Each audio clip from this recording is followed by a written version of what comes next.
So today we're going to talk about brief exposure to candidate images that can predict election outcomes. And instead of stopping there, we're also trying to see whether Jeff? that prediction can actually be changed. So a brief introduction to it. So again, I study visual communication and Jeff studies political communication. So this paper was a perfect a perfect Yeah, I mix know. of. I was just looking for the participants. I'm sorry. So visuals are understudied in communication, though we're starting slowly to catch up with it. And why we're trying to finally catching up with it is that images are really important in political communication. And one of the example is Leslie Stahl's coverage of Reagan in 1984. She was sure that she was doing a very critical coverage of him, while actually all the images were positive, and so everybody thought that it was a very positive coverage of the president. And we're going to talk a little bit about System 1 and System 2 thinking from Kahneman. So System 1 is very instinctive and feeling-based, while System 2 is very slow and reflection-based. And we tend to think that our decision processing is done with System 2, and we tend to think, or at least hope, that when we make a decision, we really take the time to process it and reflect on it. But actually, we are wondering whether deliberative democracy and vote is actually part of System 1 or System 2. And I'm going to tell you why right now in the lit review. So a few researchers have done studies on thin slices, which are very, very short period of time that people have access to, and how people can judge and make decisions based on those thin slices. And considering the success rate in these, like especially when it comes to voting just based on images, we actually think that System 1 is very important in politics. So a few of the people who worked on it before, Todorov, Mandisot Sagor, and Hal Ballou, Antonakios Dalgas, and Olivola, who have all done thin slices of still images of political candidates. And they tend to have a 70% success rate when they ask participants who won the race. So they just ask that, and 70% of the time, people can guess the right candidate, which is pretty impressive. And so they come to the conclusion that people make quick and very unconscious, so System 1, unconscious inferences from appearances, and those are very constant throughout one's life. Another study has been replicated by Benjamin and Shapiro, but with moving images. Their success rate was a little bit lower, and if sound was added, then that success rate tended to drop. The only thing that was constant was that people could usually guess the party of each candidate with or without sound. So when we designed our study, we decided to use moving images that have no sound at all, so that we have a better chance at people guessing the right candidate. So with that, we also wanted to talk a little bit more on past research of political appearance. So again, inferences from candidate appearance appear to have an effect on undecided voter primarily. And that usually holds up cross-culturally, so it doesn't really matter where the political candidate is from or where the participants are from. Usually when the voter is undecided, then the appearance of the candidates usually have a greater effect on the participants. Voters also tend to look at political candidates with a set of pre-existing expectancies. So for a lot of things, I don't know how many times we heard, oh, this person looks like a political candidate. He looks like a president, or like any of those things. So people actually look at the images and look for the person who looks the most presidential, or the one who would do a better job in a way. And so some of those expectancies that people have are based on gender, that is changing slowly. Age, authenticity, attractiveness, and other factors. So they want someone who is not too old, but not too young, someone who looks authentic, and someone who is attractive, but not too attractive, because then it's like when it's too attractive, then people don't really trust that person anymore. So it's a nice balance here that we need with both age and attractiveness. So with that lit review and the pilot study that Jeff and I did last year, where we found again about 70% of people being able to guess the right candidate, we had a few questions that we wanted to be able to answer in this paper. So first of all, to what degree will participants be able to guess the winning candidates, which is what all the past studies have done so far. And then we wanted to see if participants would change their minds after discussion and whether their changes would be more or less accurate. So this is something new that we're adding because we're curious to see whether the social context can actually influence decisions that people have already made. And finally, we wanted to see the themes that emerge in the discussion about how people arrive at political decisions. And that's also something new because we didn't want to repeat the same studies. Like we already know that about 70% of the time people can guess the right candidate. We didn't want to just stop there. We wanted to understand how people can guess that candidate. And so with that, I will leave it to Jeff to explain the method that we used. Yeah, so for this study, we recruited 55 participants between the ages of 18 and 71. About 42% identified as men and 56% as women, with one participant choosing not to answer. So that we could compare results of focus groups by age and look for trends there, we divided them into a younger group, which was aged 18 to 45, and consisted of 58% of our total participants, and an older group, which was aged 55 and up, which consisted of about 42% of participants. The stimuli shown to participants consisted of 21 different sets of video clips and still images that featured two competing major party candidates taken from gubernatorial and senatorial debates that were televised on C-SPAN between 2010 and 2020. And we'll show you what those look like later on in the presentation.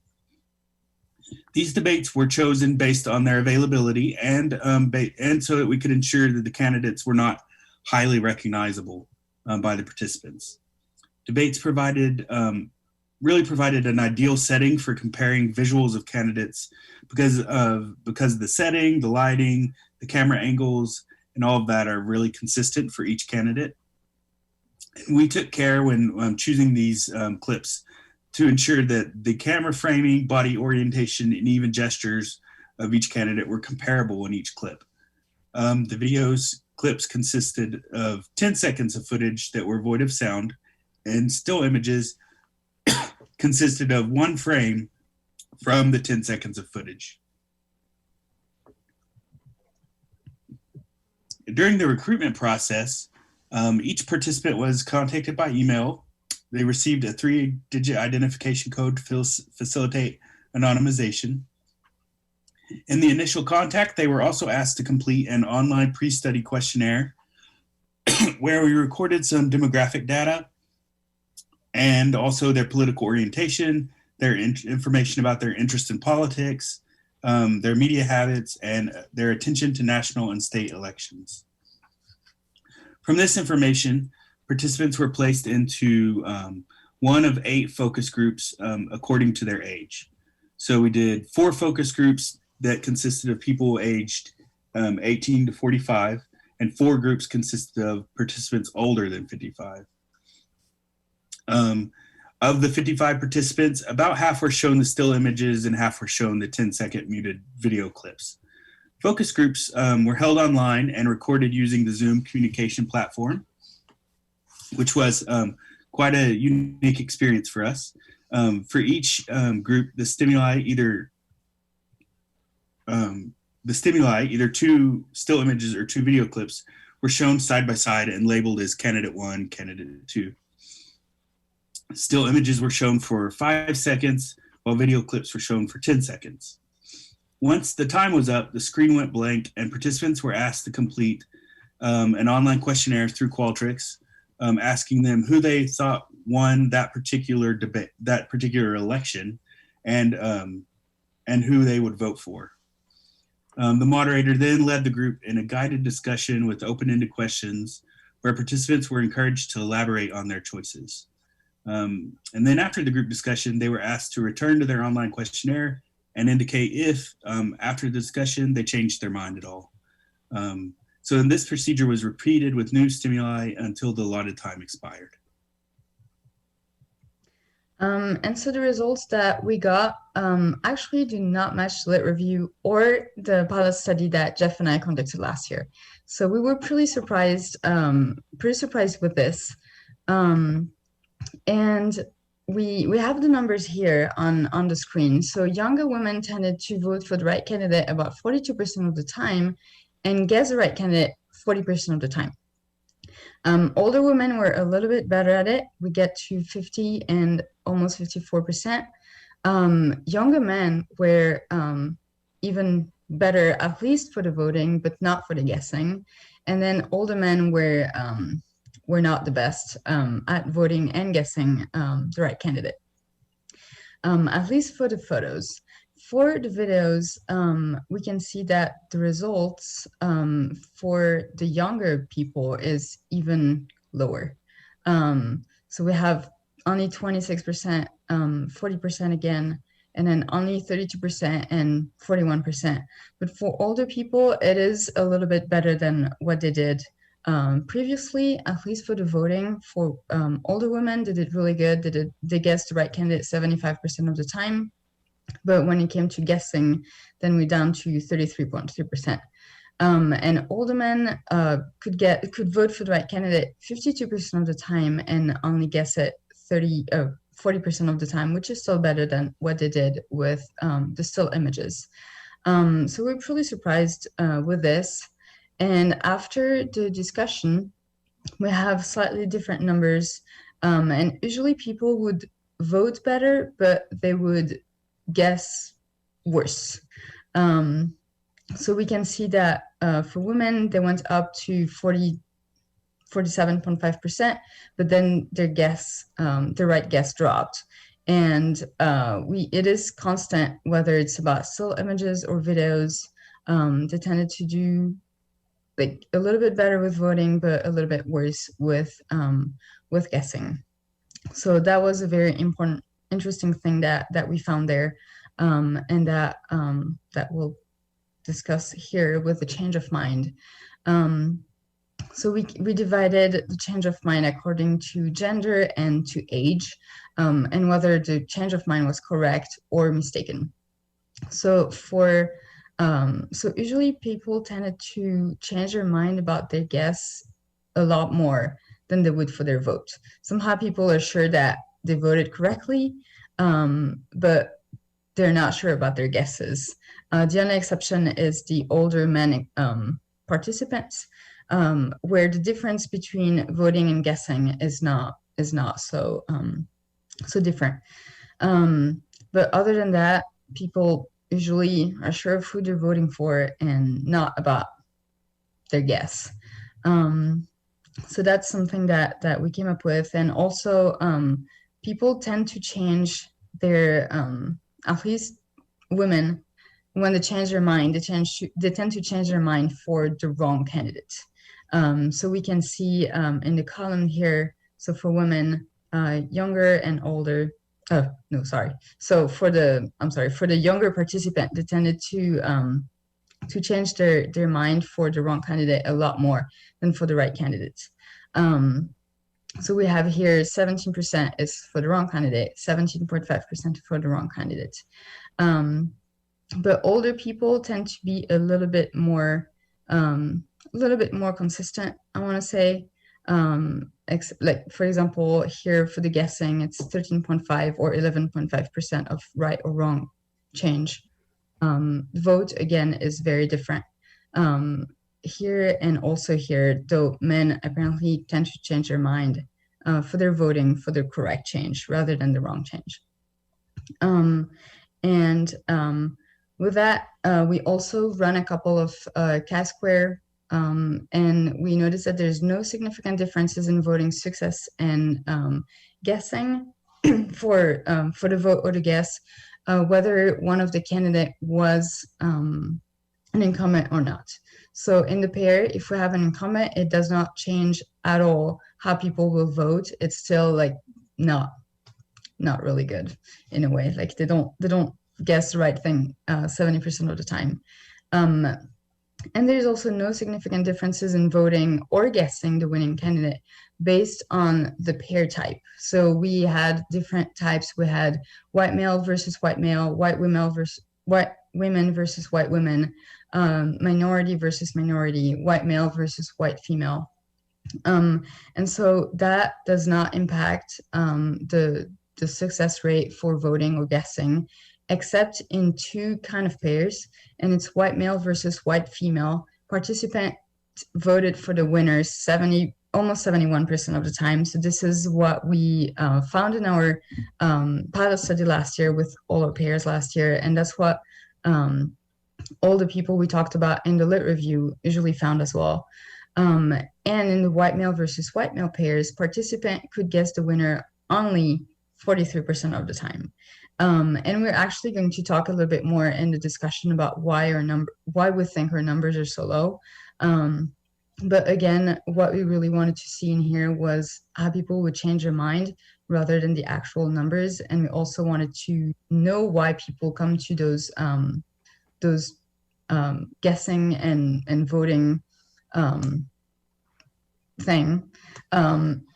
And why they change their minds. So I'm actually going to leave the themes to Jeff right now.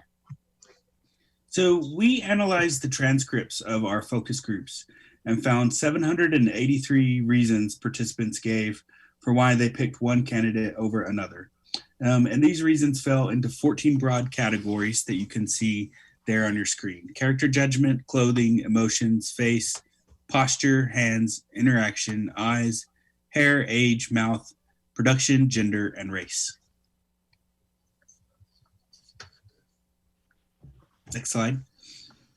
So from this process, we were able to infer 6 recurring themes that played a role to participate in vote choices. And I won't read these on this slide since we're running low on time. So next slide. So the first one was that thin slices of behavior hold enough information for people to make inference about the candidate's character. So that was the main theme that emerged from this, is that people were able to, from just seconds of exposure, make some pretty broad inferences about the character of the person they saw. Participants tended to prefer candidates who looked more authentic, knowledgeable, professional, or even, quote, more fun. Participants also made broad judgments on candidates' intelligence and fitness for office, often based only on their feelings after short exposure to the stimuli. And the more personable a candidate seemed to the participants, the more they tended to judge them to be of good character. Next slide. The next theme was that public figures are judged based on their sartorial choices. Participants paid really close attention to the clothing and accessory choices made by candidates. This includes some really detailed observations on everything from neckties to dress styles to wedding rings to necklaces. One thing, color was really important. Participants tried to infer party affiliation by the choices of clothes color for both men and women. And the presence of or absence of lapel pins and religious symbols was often a subject of conversation. Overexpression by candidates, which were violations of expectancy, just engendered doubt. We found that participants picked candidates who looked like they were trying to get their point across, but rejected those who seemed to be defending themselves. They also like candidates who were more having a conversation and dislike those who they called, quote, too chill and relaxed. Faces hold important information that people base their choices on when picking a candidate. We found that faces hold a great deal of information. Participants looked for flaws in the faces of candidates mostly, but they also used comparisons to describe the faces of some candidates and would pick them if they looked like someone they appreciated, like their grandma or their grandpa or their school librarian, or they would not choose them if they looked like someone they didn't like. And two of the examples given were Vladimir Putin and Prince Andrew. And overall, a candidate's expressions were the most important facial feature. Posture was a really impactful element in political display. Candidates' posture was important to participants and accounted for 7.28% of the reasons they accepted or rejected a candidate. Participants pointed out a confident stance and relaxed posture as indicators of preparedness, dependability, strength, and positive character traits. But even more important was than good posture was bad posture. Participants really didn't like bad posture and described it as looking lazy because of their slouchy posture or uncomfortable because of their stance. Hand placement and gestures are also important cues. A candidate's use of their hands accounted for 7.15% of the reasons participants cited for picking or rejecting a candidate. Sometimes this was the primary, but not usually the sole, reason for participants' choices. They often felt that candidates who showed the back of their hands were too closed off, while candidates using open hand gestures seemed inviting. Hand gestures gave participants impressions about candidates' motives and dispositions. And also, it was interesting that too much use of hands made a candidate just look out of control. So when hand gestures are used, they were expected to be firm and direct. Otherwise, they communicated negative attributes. So for the discussion, we would like to first talk about the implications of this paper. So today we live in a moment of heightened attention to political visuals, and we have a big priority allocated to nonverbal communication. We can see that in the presidential and vice presidential debates. I particularly noticed it in the vice presidential debate, where the only thing that we remembered afterwards were the fly on Mike Pence's head and Kamala Harris facial expressions. And that's the only thing that was talked about on the next day, rather than the issues that actually came out from the debate. Our goal was to provide further insight into the kind of nonverbal cues that people pay attention to and the dynamics of social influence when it came to second-guessing themselves. Group discussion did affect for a lot of the changes in voting and in guessing. So it showed that people are very susceptible to social influence. Our findings about the importance of nonverbal cues were not inferred in any way. We did not ask our participant to look at the eyes or look at the hands. They came up with those on them, on their own, which suggests that viewers can articulate to some degree the influence of candidate image on their estimate of who won an election and who they would vote for. Our limitations, of course, are our numbers. So our success rate was pretty small compared to other studies, and we have thought of a few things of why that might be. So first of all, our sample was pretty small. We only had 55 participants, which is great for focus group, but not so much for quantitative research. So we are hoping to expand that study without the focus group, without the discussion, to see if our numbers finally can match the numbers of other people who studied thin slices of political debates. Also, the study was done online. So it's easy to focus when we're in a room and people don't really have a choice to look at the screen, look at their questionnaire, but it's something else when we do it online and people are baking or driving while they're participating in the focus groups. Also, we picked new images compared to the previous studies. And so we are wondering whether now political candidates are so, I want to say cookie cutter, that people cannot really struggle to guess the right candidate now, which wasn't the case with the previous images that we used for a pilot study that came from Benjamin and Shapiro's study. So these are just three things that we thought about when we were wondering about our numbers. But again, numbers for us were really secondary. We just wanted to see the theme that emerged and whether people were changing their minds or not. And so with this, that is the end of our discussion. So thank you so much for listening, and we are open to questions. Thank you, Julie and Jeff. Joining us now is our Panel A discussant, Jennifer Howie. Dr. Howie is an assistant professor in the Brian Lamb School of Communication with a courtesy appointment within the Department of Political Science for 2 years. She studies media psychology and political communication and is a member of the CCSE Advisory Committee. Originally from Freeland, Michigan, she paints abstract art, and in college, she played on the volleyball team. Please welcome Dr. Jennifer Howie. Hi all, good to see you today. And I'm very excited to be here to be part of the CCSE conference. And thanks to our first presenters. So I'll talk a little bit about your paper now and what you had to say about how we think about political candidates. And a lot of it will be just suggestions for what to do moving forward and what we can kind of take from this research to think about political communication in other studies as well.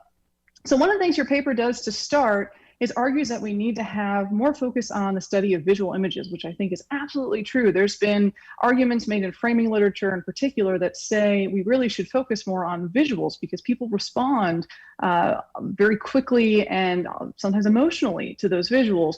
And the C-SPAN archives is the perfect venue for doing that. So I applaud you guys for doing that. I think that's a great use of the archives and an understudied area of communication. So to get into the nitty-gritty of the paper a little bit, one thing that I would recommend is you talked a lot about, in the paper at least, about Malcolm Gladwell's work.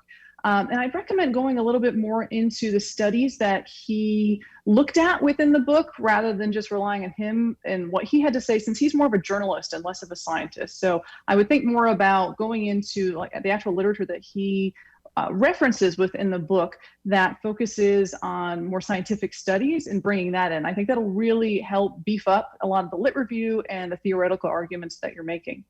I think it was really great to include System 1, System 2 processing and thinking about how people cognitively process visual images in particular.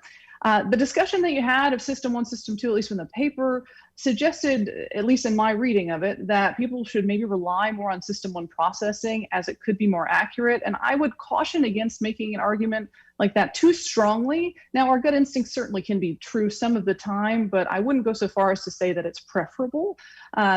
We might want to think a little bit more about when it might be advantageous to use System 1 processing and when it might be advantageous to use System 2 when thinking about making political judgments. And so I think a little more discussion there would be very helpful to think about when it might be good for people to have these kind of gut decisions based on visual imagery of candidates, and when we might instead prefer that they actually engage more, thinking more deeply about these candidates and maybe the visual part of that as well.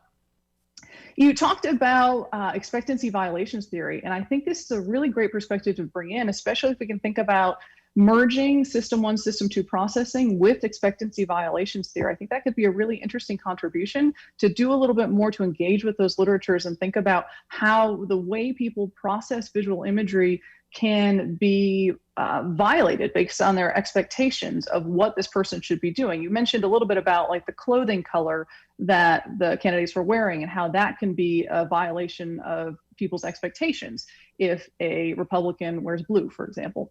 And so thinking a little bit more about weaving those two literatures together, I think would be really helpful and a good theoretical contribution for this to make. And it would help us, thinking about political communication scholarship, get a clearer picture of how voters process political information, particularly in the context that you're thinking about.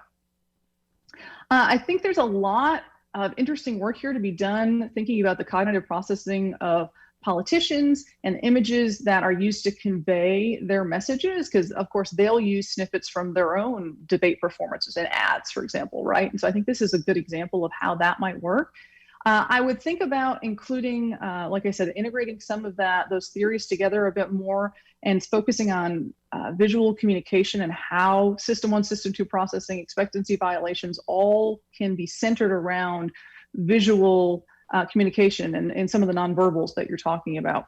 I'd also think about talking a little bit more about how stereotypes fit into this. So when people see a woman in politics, a person of color, a white man, what are their stereotypes of who this candidate is, what they should be doing? I think a little bit more integration of work on that would be very helpful too, because a lot of our gut instincts about candidates is going to be based on some stereotypes that we have. To get a little bit more into method here, I'd love to see a little bit more on why those particular clips that you presented were without sound, because this lacks some ecological validity, right? There's not a lot of circumstances where we're going to see clips without sound. And so I just talk about that a bit more of why that's an important thing to think about, even though people tend not to experience video images in that way. And I also think it would be interesting moving forward to possibly include a third group where we have the sound included. So we could have the still images, we could have the clip without sound and the clip with sound, and see if that adds another layer of interest to what's going on, to give people more context, to see if their judgments change with that additional context. I really liked that you thought about using focus groups. I think that's an underutilized approach in political communication. And it read as a really good pilot test for what could be an experimental design moving forward. And I think that would be a great way to think about the next step of this research project. One thing I'd also like to know a little bit more about in the paper, and we got a better sense of that in your discussion just now, but I'd like to know a little bit more about the physical appearance of the candidates used in the clips. And so I think it'd be helpful in the method to break that all down, say exactly what were their genders, what were their heights, what were their ages, if they're sitting, maybe their height doesn't matter, but just to give us a little bit more of a visual of what is going on in these clips, what do these people look like, and maybe even like you talked about their clothing, discussions of that. Were they equivalent in all of these ways? Were there differences in the video clips to start, specifically about physical appearance? One thing that I'd caution against a little bit here is making too bold of statements comparing the groups within your results without statistical tests of the percentages and actually breaking that out, which I know you were underpowered to do in this case. It's a little bit, makes me a little bit worried to compare those percentages as making, by saying that they are necessarily different. And so I think it's okay to talk about them, but I would be cautious to say that this group is definitely this compared to that group, because we're not doing an actual statistical comparison of those two groups. You did a little bit with the chi-square, but not as much as you did with the percentages. So I would just probably back off on the causal language a little bit with that and the comparative language. It's certainly fine to say these people said this and these people said that, but the comparison I think I would pull back a little bit on. I think the most interesting data that you have is the analysis of the themes. That was really interesting, and I think why focus groups are so valuable, because we got to see exactly what the participants were processing, what they were saying about these clips. And so I'd really focus on that part as being very interesting data that you have that's unique from some of these other studies that you referenced. The last thing I'll say is that I'd like to see a little more detailed discussion happening of the results. So tell us, what does this mean, right? Based on the theories that you've integrated within the lit review, the results that you have, the sample that you have, the clips that you use, what does this all mean? What should we take away from it? Especially since some of your findings didn't match up with what you were expecting to happen. I think a good discussion of what might have made that happen and why would be very helpful. And I'll just conclude by saying I really look forward to reading more about your conclusions and seeing the future research that you'll do along these lines. So thank you.